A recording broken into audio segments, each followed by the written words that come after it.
Bom dia, amada igreja, graça e paz do nosso Senhor e Salvador Jesus Cristo.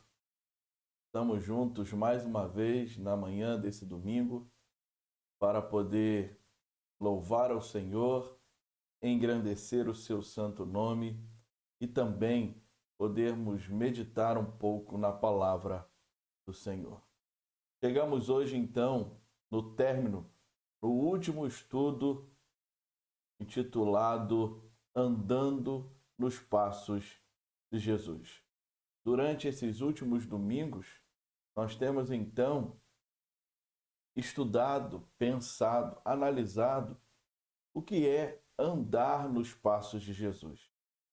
Finalmente, então, chegamos no 17º estudo, que vai falar sobre a recompensa de andar nos passos de Jesus. Há uma recompensa para nós de andarmos nos passos de Jesus. Não sei se você observou, mas essa imagem retrata uma evolução, retrata uma transformação de uma larva a uma borboleta. Assim somos nós, eu e você, quando seguimos os passos de Jesus e deixamos com que seus ensinamentos e seu exemplo, estampado, descrito na palavra de Deus, molde a nossa mente, o nosso coração, o nosso caráter, nossa maneira de pensar e agir. E assim, a cada dia, você e eu podemos ser então transformados à imagem e semelhança de Jesus. Separe esse tempo e venha junto comigo aprender um pouco mais sobre andando nos passos de Jesus. Quero te convidar então a orar junto comigo e pedir ao Senhor que ministre sobre nós. Pai, te louvamos e te bendizemos nessa manhã. Te agradecemos pelo teu amor e pelo teu cuidado, a tua boa mão sobre cada um de nós. Deus, chegamos ao final desse estudo. Para mim foi desafiador e edificante poder aprender um pouco mais sobre os aspectos do que é de fato andar e seguir os passos de Jesus. Ainda há muitas coisas que podemos e precisamos aprender, mas nos dias de hoje, Pai, nos ensina, nos mostra que há recompensas insondáveis de seguir os passos de Jesus. Fala conosco, fala com a tua igreja nessa manhã, ministra sobre nós e nos faz, dia após dia, mais semelhantes ao teu Filho, mediante a operação do teu Espírito em nós. Trabalha na nossa mente e no nosso coração, ministra sobre todo o nosso ser. Fala conosco. Essa é a nossa oração no nome de Jesus.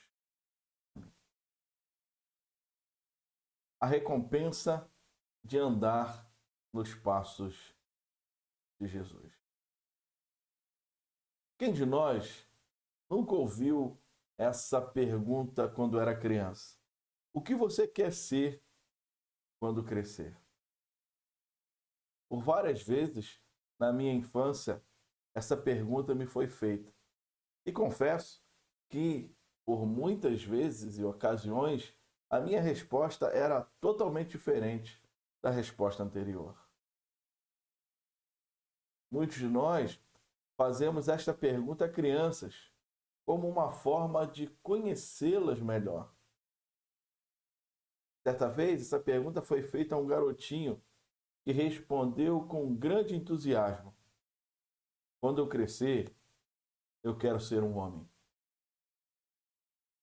Parece óbvio, mas é uma pergunta feita e uma resposta que faz todo sentido. Para aquele menino, o que bastava ser, quando crescer, era ser um homem feito. Para ele, era isso importava. Ao observarmos essa resposta, podemos ver que é um bom objetivo do garoto, não é? Havia um bom objetivo no coração daquele garoto. Talvez não devamos deixar esta pergunta apenas na esfera das crianças. Independente da idade que eu e você tenhamos hoje, cada um de nós deve considerar essa pergunta. O que você quer ser quando crescer?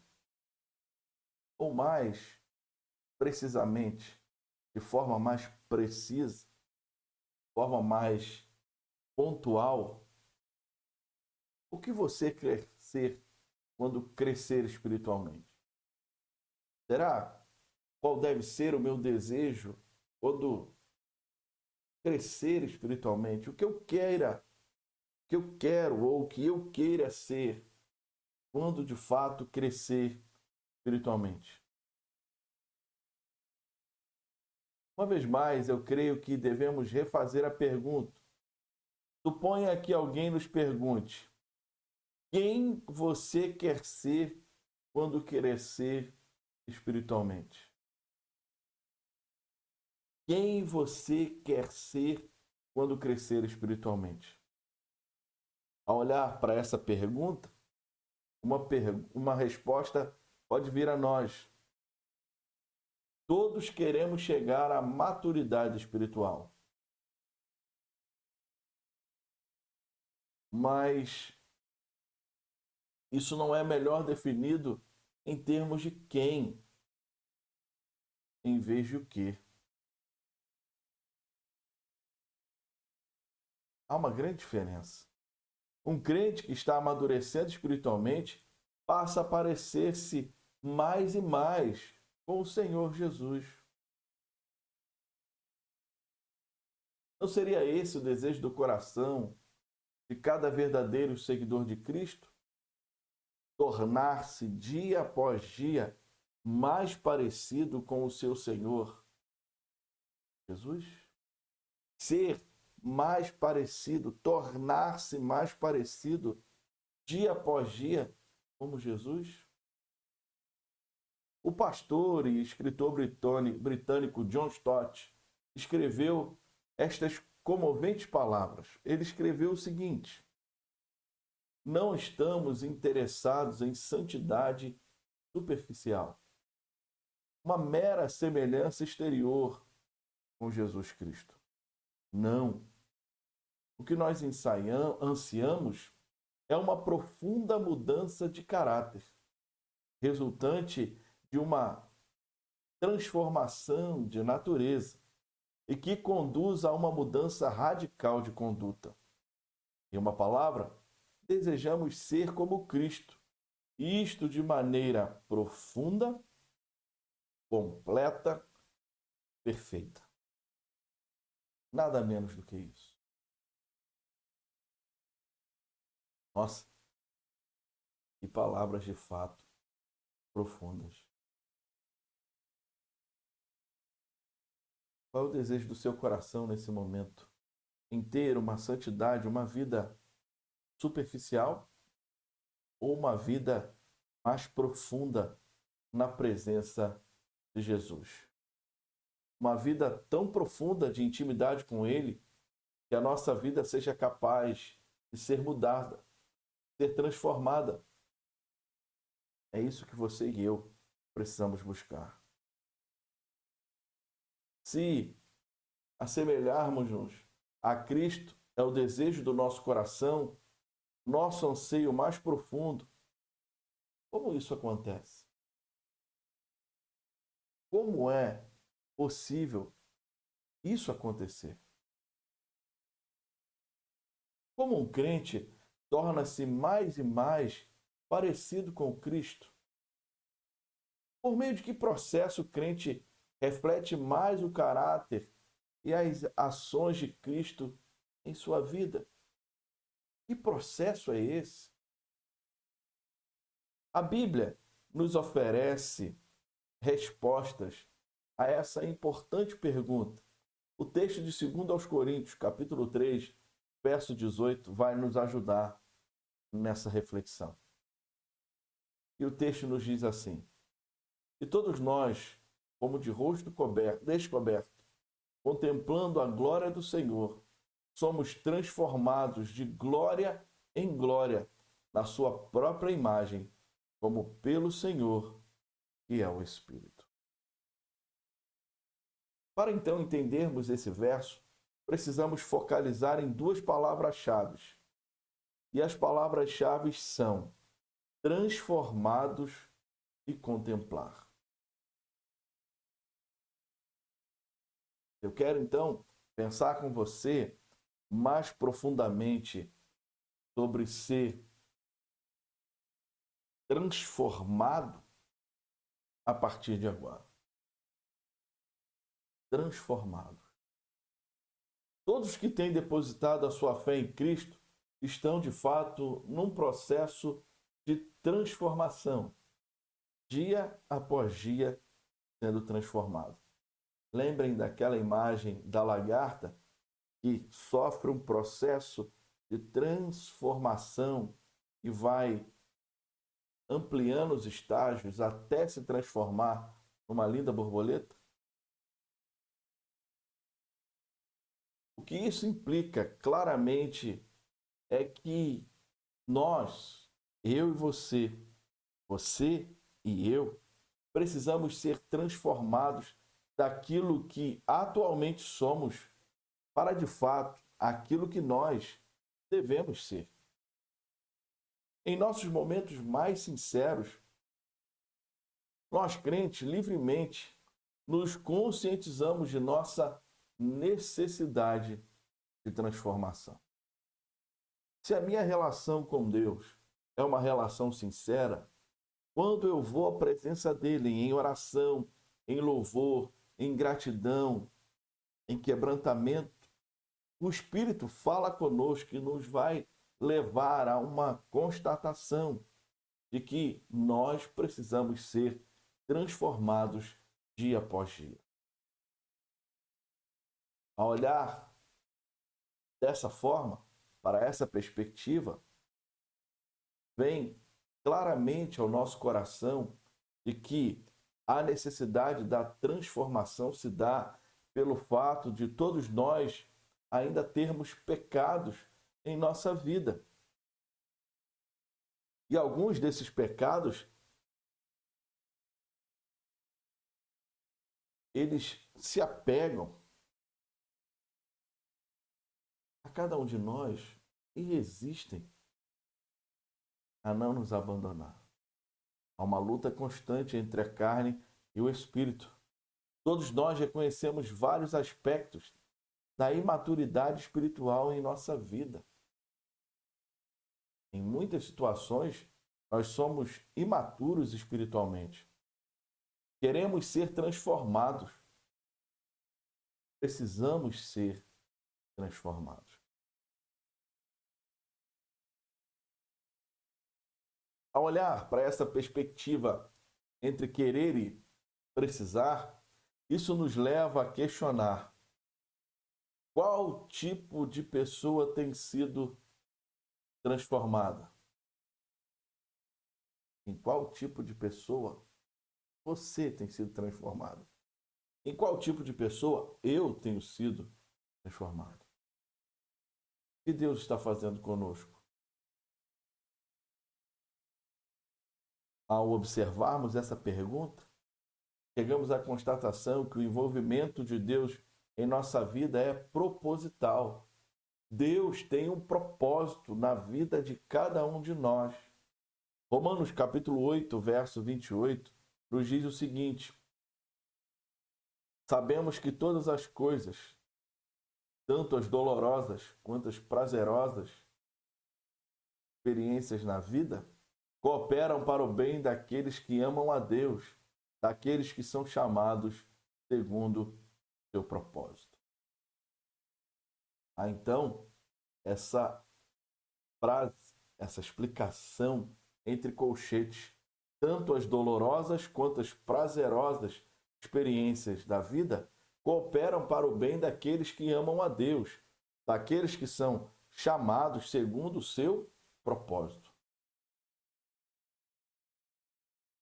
E o que é que este bem que Deus está operando em nossa vida? O que é de fato isso?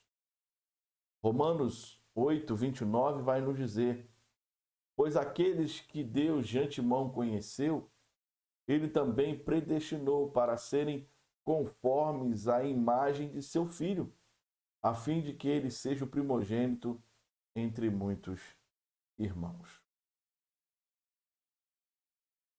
Este então é o alvo. Deus de antemão planejou um alvo para você e para mim.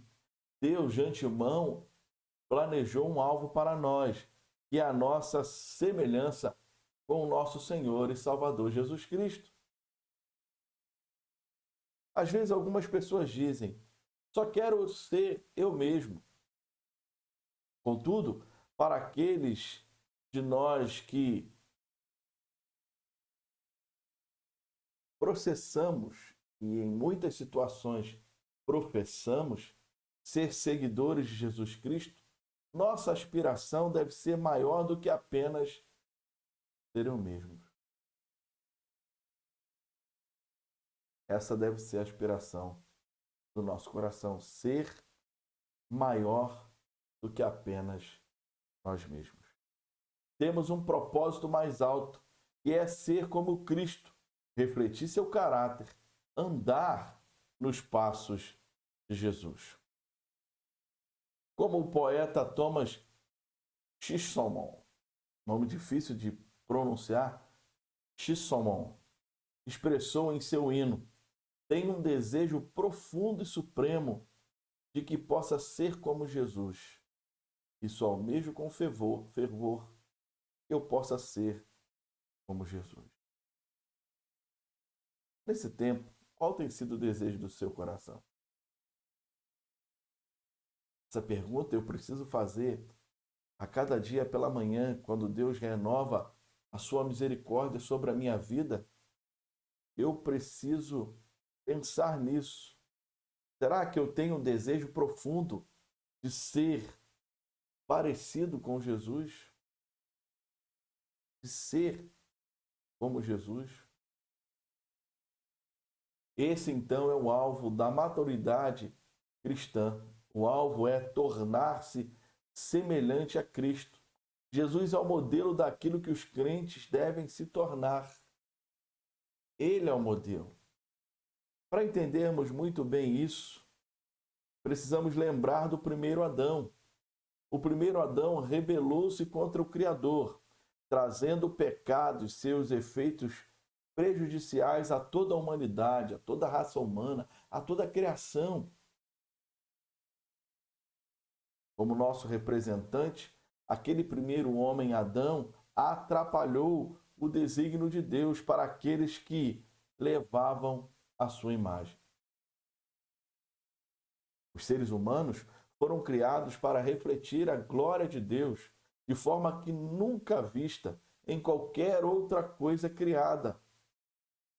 Contudo, por causa do pecado de Adão, aquele propósito de refletir perfeitamente a glória de Deus ficou incompleto, arranhado na raça humana.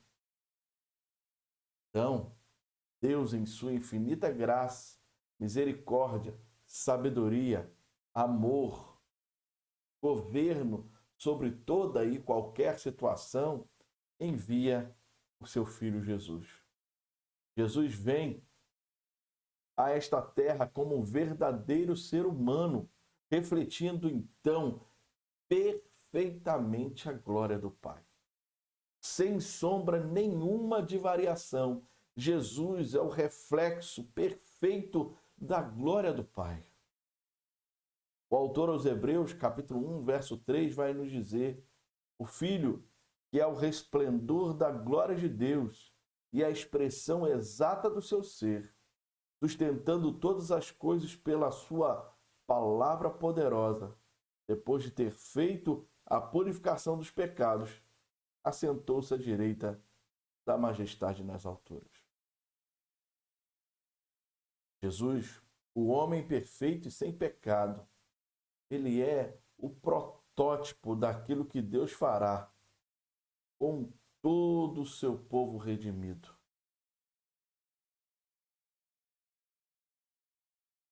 O primogênito de muitos irmãos. Assim como o primeiro Adão trouxe o pecado e a morte à raça humana, o segundo Adão, Jesus Cristo, trouxe redenção e vida. O primeiro homem formado da terra é terreno, o segundo homem é do céu.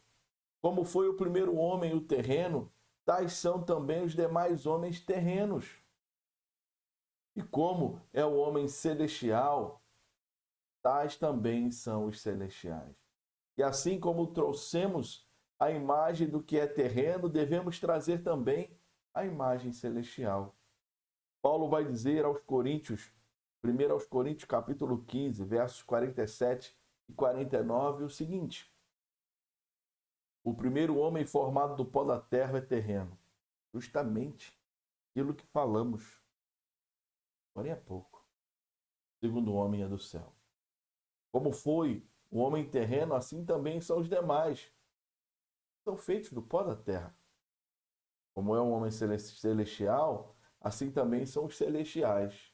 E assim como trouxemos a imagem do homem terreno, traremos também a imagem do homem celestial.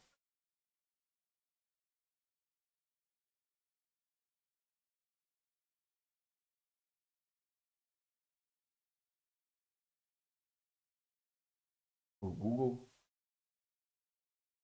nos dando uma resposta pó da terra. Quando Jesus retornar então a esta terra, a transformação estará concluída.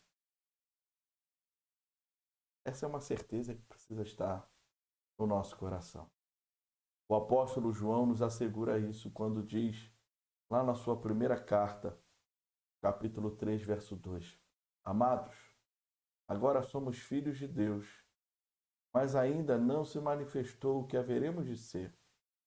Sabemos que quando ele se manifestar, seremos semelhantes a ele, porque havemos de vê-lo como ele é.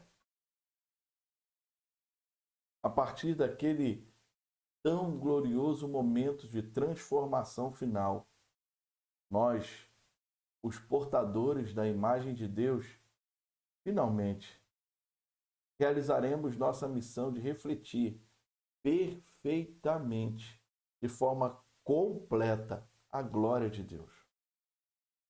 Não somente isso, estaremos governando e reinando sobre o novo céu e a nova terra, como representantes dele. Mas uma pergunta pode vir a nós nesse momento. E no momento presente? E no momento atual? Nós devemos aguardar ansiosamente o dia da graduação, o dia quando aquela transformação final será realizada em nós. Essa deve ser a sua motivação e a minha motivação. Nesse interim, o que Deus está fazendo em nossa vida? O que Deus está fazendo, então, na nossa vida nesse tempo? Segundo aos Coríntios, nos lembra de que esta transformação já está em processo.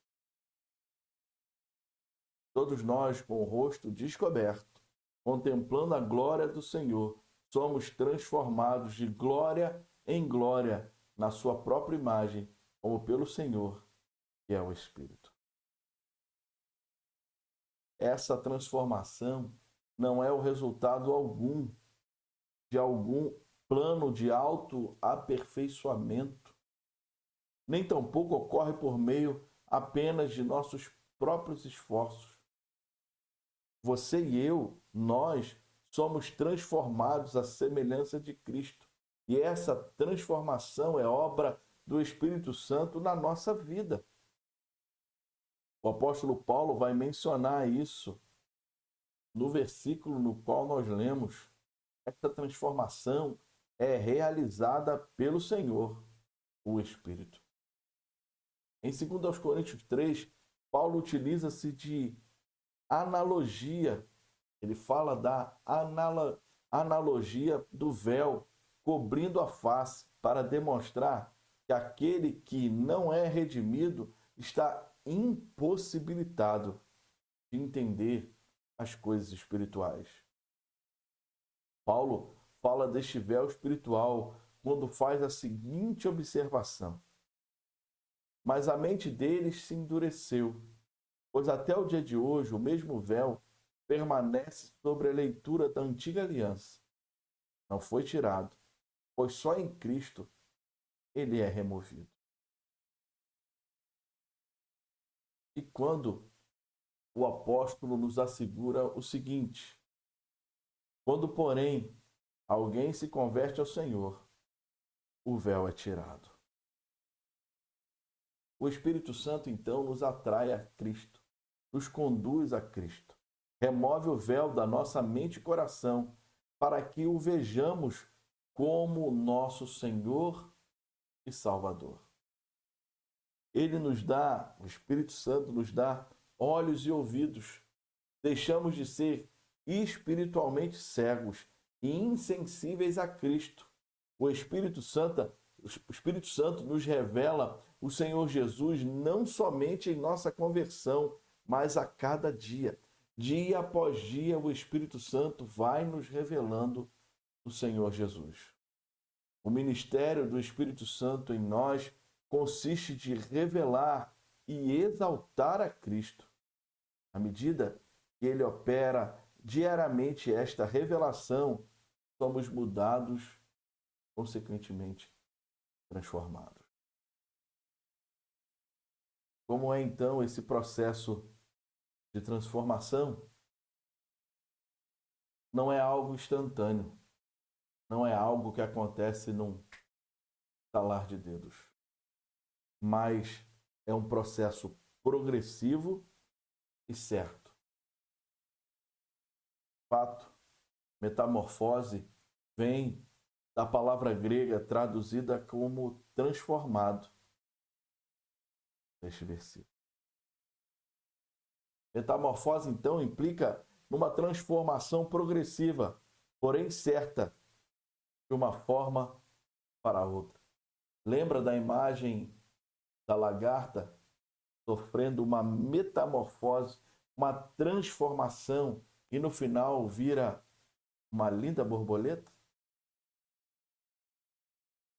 O Espírito Santo faz uma metamorfose em nossa vida. Ele nos transforma gradualmente e realmente, é verdade, é fato, para que nos tornemos mais parecidos com Cristo. Aquele, de fato, que nos deu o novo nascimento, segundo aos Coríntios 3,18, diz que esta transformação ocorre de glória em glória. A ideia aqui é que o Espírito Santo está nos transformando progressivamente. É um processo contínuo, cada dia mais um pouco, cada dia mais um pouco. Ele está levando os crentes a progredirem de um estágio para o outro no processo de dia após dia serem mais parecidos com o Senhor Jesus. Às vezes, o Espírito Santo nos leva a um passo pequeno nesse processo de transformação. Às vezes, ele nos leva a um passo gigante. Cada um, o Espírito Santo opera de uma maneira, de forma que o nome do Senhor seja glorificado naquele tempo. Ele tem os seus meios e os seus propósitos. De qualquer modo, ele sempre está nos levando a um progresso certo, garantido, até ser Cristo formado em nós. É justamente isso que Paulo vai dizer aos Gálatas, capítulo 4, verso 19. Às vezes, o crente perde de vista esta metamorfose, essa metamorfose gradual que o Espírito Santo está operando em sua vida. Quantos de nós não querem ser transformados agora? Contudo, eu e você não podemos ficar impacientes ou desencorajados. Seria então um bom exercício para o crente refletir o quão longe o Espírito Santo já o levou em sua caminhada cristã. Eu não sei quanto tempo você tem de caminhada cristã. Eu tenho pelo menos 25 anos de caminhada cristã. E quando olho para trás, lembro das palavras do apóstolo Paulo. Quando era menino, agia como menino, andava como menino, falava como menino. Mas o tempo foi passando e o Espírito Santo trabalhando na minha vida de forma gradual. Assim também na sua vida, na sua caminhada, na sua trajetória de vida. Talvez eu e você devêssemos ter o mesmo espírito daquele crente que disse o seguinte: talvez eu não chegue a ser tal como deva ser, ou não seja aquilo que eu quero ser, mas louvado seja o Senhor, que não sou eu mais o que era antes. Talvez eu não chegue ao que deva ser, e não seja também aquilo que eu quero ser, mas uma verdade é que eu já não sou mais o que era antes. Você também não pode ser mais o que era antes. Nós precisamos, dia após dia, sermos transformados pela ação do Espírito Santo em nós. É então encorajador conscientizarmos da obra do Espírito Santo, que está operando em cada um de nós uma transformação de forma gradual, uma transformação certa, para que você e eu nos transformemos cada vez mais e mais como Jesus. Como ele faz isso? Que processo ele utiliza para transformarmos a semelhança de Cristo? Considere esta segunda palavra, então, a segunda palavra-chave no texto. 2 Coríntios, capítulo 3, verso 18. E a segunda palavra é contemplar. Contemplando. Contemplação. A palavra grega, então, traduzida por contemplar na versão revista e atualizada, é, de certa forma, um desafio para os tradutores.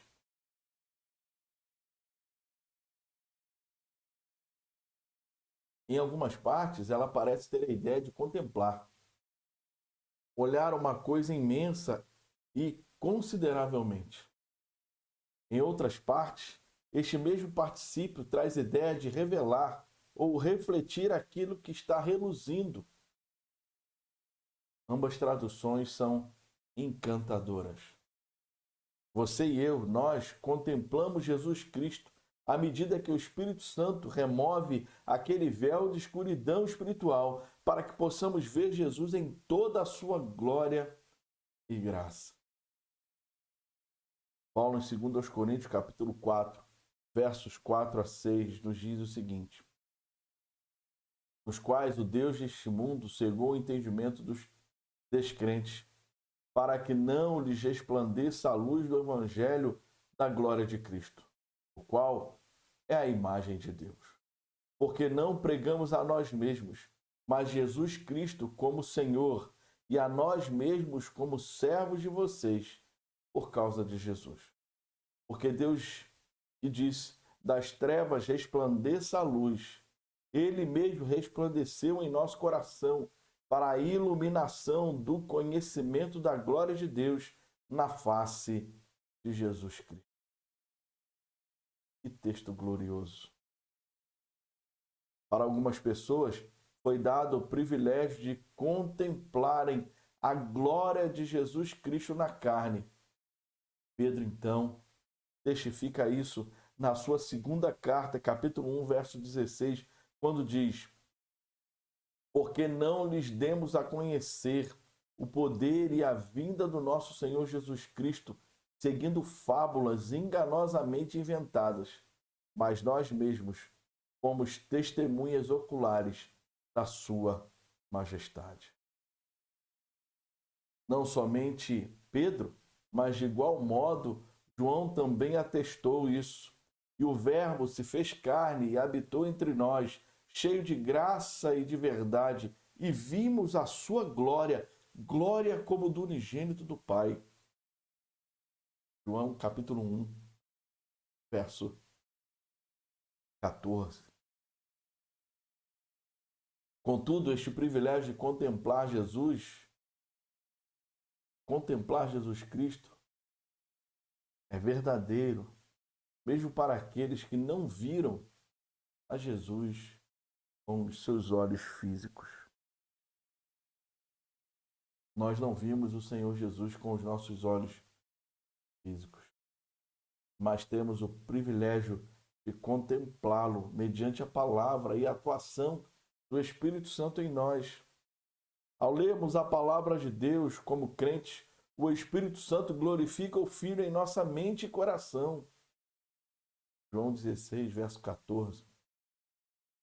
Quando oramos e adoramos, o Espírito Santo nos coloca diante de nosso Senhor Jesus, comovendo nossa mente e coração para que fiquemos contritos em sua presença.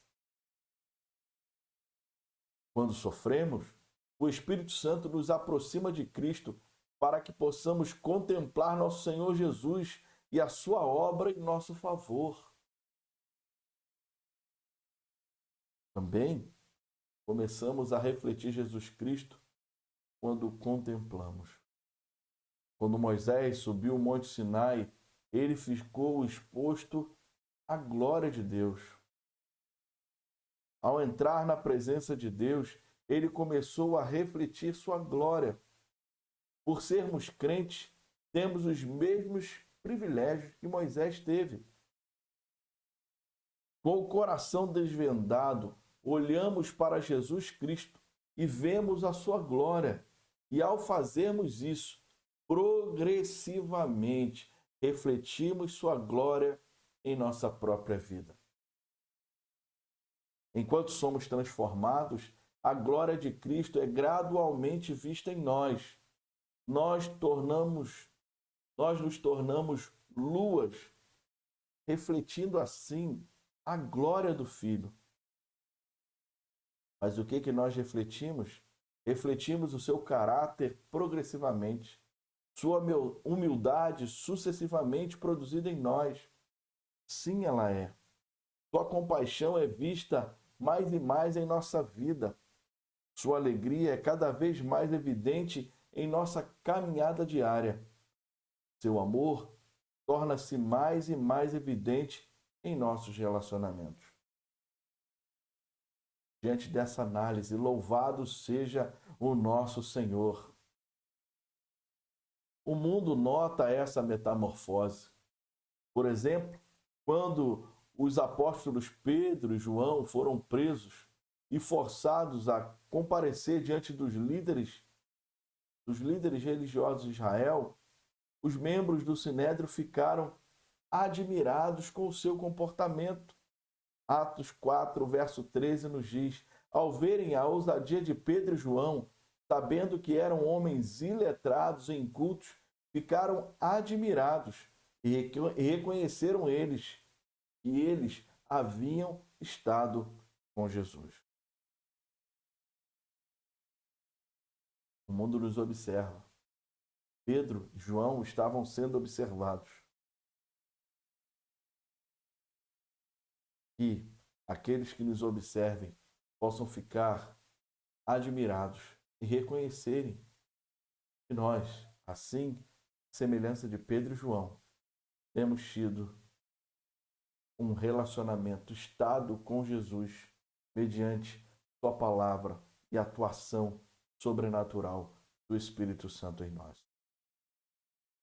Muitos crentes podem testificar terem visto reações similares em amigos, familiares que os conhecia antes de terem sido alcançados por esse amor, antes de terem sido transformados por essa maravilhosa obra, antes de terem sido convertidos a Cristo. À medida que o Espírito Santo continua a realizar a sua obra transformadora na vida de cada um de nós, daquele que segue a Cristo, amigos, família e conhecido, sempre observam as mudanças que são realizadas em nós. Diante disso, nosso testemunho verbal de Cristo é reforçado pelo nosso testemunho visível. Enquanto o Espírito Santo continua a fazer-nos mais e mais parecidos com Cristo, nós, eu e você, progressivamente refletimos seu caráter em nossa vida. Essa metamorfose é como um regulador de luminosidade que torna a luz cada vez mais brilhante. Que essa transformação possa acontecer dia a dia após dia, progressivamente na nossa vida. Que cada um de nós resplandeça com a glória de Cristo.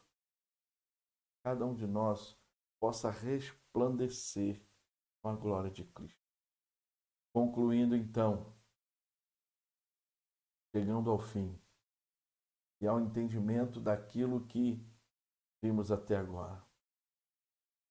A questão não é tanto com que a maturidade cristã se parece, mas com quem a maturidade cristã se parece. Não com que, mas com quem. A maturidade cristã se parece com Cristo. Nós, a cada dia, na nossa caminhada, à medida que somos transformados e contemplamos a sua glória, nós precisamos ser levados à maturidade e a cada dia parecer mais e mais com Cristo. Desejamos que esse assemelhar-se a Cristo seja vista em nossa vida de maneira crescente. Cada um de nós possamos passar tempo com Jesus à medida que o contemplamos mediante sua palavra, enquanto a lemos e ouvimos, enquanto a sua palavra é ensinada e pregada.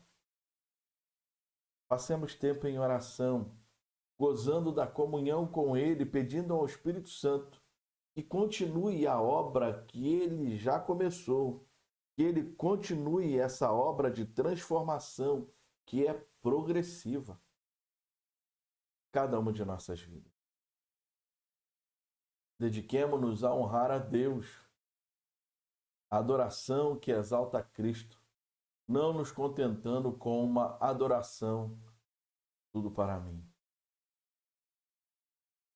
Nós precisamos nos dedicar a honrar a Deus. Nós não podemos desperdiçar as oportunidades que Deus, em sua soberania, nos concede por meio do sofrimento. Caminhada cristã é uma caminhada de sofrimento. As tribulações, dificuldades, provações do tempo presente, do tempo no qual aqui estamos, não se comparam com o peso de glória diante de tudo aquilo que tem preparado para nós, diante de tudo aquilo que o Senhor tem separado para aqueles que nele esperam. Mas enquanto estivermos aqui, teremos lutas e aflições. Mas diante dessas lutas, diante desse sofrimento, eu e você possamos compreender que o sofrimento vivido à maneira do Senhor é um meio de abrilhantar nossa vida para que sejamos melhores reflexos da glória de Deus. Senhor, transforma-me. Torna-me mais como Jesus. Pedro diz na sua segunda carta, capítulo 3, verso 18, o seguinte: Antes, crescei na graça e no conhecimento de nosso Senhor e Salvador Jesus Cristo. A Ele seja a glória, tanto agora como no dia eterno. Andemos nos passos de Jesus. O desejo do meu coração é que essa série de estudos possa ter edificado a sua vida.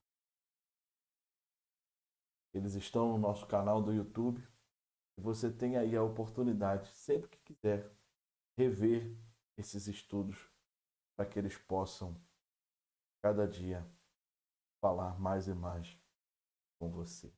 Vamos orar? Pai, te louvamos nessa manhã. Te agradecemos pelo privilégio que o Senhor nos dá de aprendermos um pouco mais acerca de andar nos passos de Jesus. Deus, que o Teu Espírito trabalha dia após dia em nós, nos transformando, ó Pai, a cada dia a imagem e semelhança do Seu Filho, primogênito de muitos irmãos. Pai, eu te louvo, te exalto, te engrandeço nessa manhã. Te agradeço pelo Teu amor e pelo Teu cuidado, pela Tua mão sobre nós. E te peço, nos ajuda, Senhor Deus, ajuda a Tua igreja a dia após dia andar nos passos de Jesus, para a glória do Pai, para a edificação da igreja, para que muitos possam ter um encontro real, vivo e verdadeiro com o Senhor da igreja, através do nosso testemunho.